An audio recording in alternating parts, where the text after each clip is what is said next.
Important factor of infertility గురించి మాట్లాడతాను. అంటే చాలామంది మగవాళ్ళని చాలా ఇబ్బంది పెట్టే ప్రాబ్లమ్ అనమాట ఇది.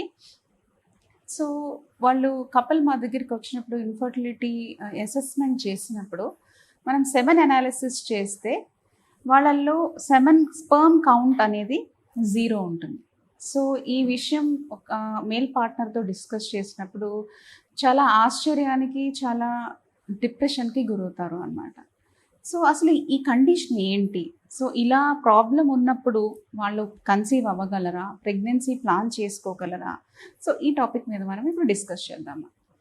సో, ఇలా సెమెన్ అనాలిసిస్ చేసినప్పుడు అందులో స్పెర్మ్స్ లేనప్పుడు దాన్ని అజూస్పర్మియా అంటారు. అంటే మోటైల్ స్పెర్మ్ అంటే సీమెన్‌లో స్పెర్మ్ అనేది లేదు అని చెప్తుందనమాట.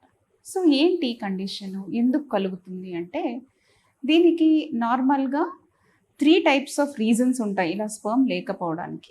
ఒకటి ప్రీ టెస్టిక్యులర్ అజూస్పర్మియా, రెండోది testicular azoospermia, post testicular azoospermia అని 3 లెవెల్స్‌లో దీన్ని గ్రేడ్ చేసి చూస్తామన్నమాట. సో, అండ్ ఇంకొక రకంగా కూడా దీన్ని డివైడ్ చేశారు. Obstructive azoospermia, non obstructive azoospermia అని.